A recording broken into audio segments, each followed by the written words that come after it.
విశాఖలో కాలుష్య సమస్యలను పరిష్కరించాలని కోరుతూ స్థానికులు ధర్నా చేపట్టారు. గాజువాక ప్రాంత ప్రజలు కాలుష్య వ్యతిరేక పోరాట వేదిక ఆధ్వర్యంలో నిరసన వ్యక్తం చేశారు.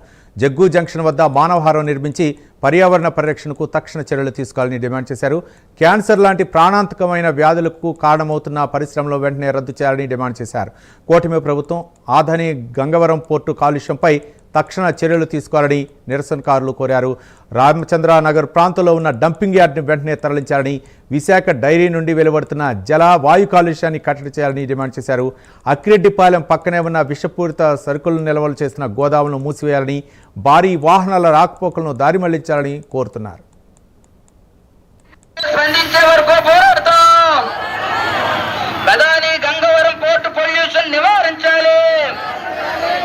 అదాని గంగవరం పోర్టుపై యాజమాన్యంపై కూటమి ప్రభుత్వం చర్యలు తీసుకోవాలి. దానికి ఎమ్మెల్యే ఎన్నికల్లో ఇచ్చిన హామీ ఈరోజు గాజువాకలో మనం దుమ్ము ధూళితో కలిసి జీవిస్తున్నాం. మన ఒకవైపు గాజువాక అభివృద్ధి చెందుతుంది అనుకున్నాం, కానీ గాజువాక అభివృద్ధి చెందేదానికన్నా కూడా మిన్నగా దుమ్ము ధూళి పెరిగిపోయి దీనికి ప్రభుత్వాలు క్యాన్సర్ హాస్పిటల్ ఏర్పాటు చేస్తున్నాయి, కానీ ఈ దుమ్ము ధూళి నివారించడమే శ్రద్ధ పెట్టడం లేదు. ఎప్పటి నుండి ప్రజానికం ఇబ్బందులు పడుతున్నప్పటికీ కూడా ప్రభుత్వాలు నిమ్మకి నీరెత్తినట్టుగా ఉన్నాయి. PM 2.5, PM 10 లాంటి దుమ్ము కళాలు శరీరంలోకే కాదు రక్తంలో కూడా ప్రవహిస్తున్నాయి. గాజువాకలో కాలుష్యం నివారించాలని చెప్పని ప్రజాప్రతినిధులు దీన్ని స్పందించాలని, ప్రజలందరూ కూడా అవసరమైతే ముందు మరింత పోరాటాలకి సిద్ధపడాలని చెప్పని కోరుకుంటున్నాను. గంగవరం అదాని పోర్టు కాలుష్యం వల్ల ఈ చుట్టుపక్కల ప్రాంతాలన్నీ కూడా తీవ్ర కాలుష్యంతో ఇబ్బంది పడుతున్నారు.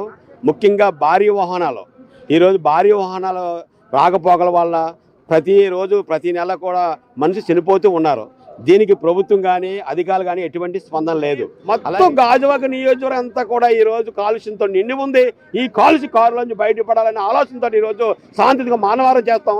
ఈ సంస్థ పరిష్కరించకపోతే భవిష్యత్తు ఆందోళన తీవ్రంగా ఉంటుందని హెచ్చరిస్తున్నాం. ఈ మానవహారం జరగడానికి కారణం ముఖ్యంగా గాజువాక నియోజకవర్గం మొత్తం కూడా కాలుష్య కోరల్లో చిక్కుకొని ప్రజలు అనేక ఇబ్బందులు పడుతున్నటువంటి పరిస్థితి అనేది ఉంది. ఈరోజు గంగవరం పోర్టు 4 బట్టలతో స్టార్ట్ అయింది, ఈరోజు 24 బట్టలు కడతారట. మరి అటువంటి పరిస్థితులు ఉంటే ఈ ప్రాంత ప్రజలు ఏమైపోతారని చెప్పి ఒక్కసారి ప్రభుత్వాలు ఆలోచించాలని చెప్పి నేను కోరుతా ఉన్నాను. ఈ కాలుష్య నివారణ కోసమే ఈ పోరాటం అనేది చేస్తా ఉన్నాం. ప్రభుత్వం కానీ మేల్కొలకపోతే ఈ యొక్క ఉద్యమాన్ని ఇంకా కూడా తీవ్రతరం చేస్తామని చెప్పి ప్రభుత్వాన్ని హెచ్చరిక చేస్తా ఉన్నాం.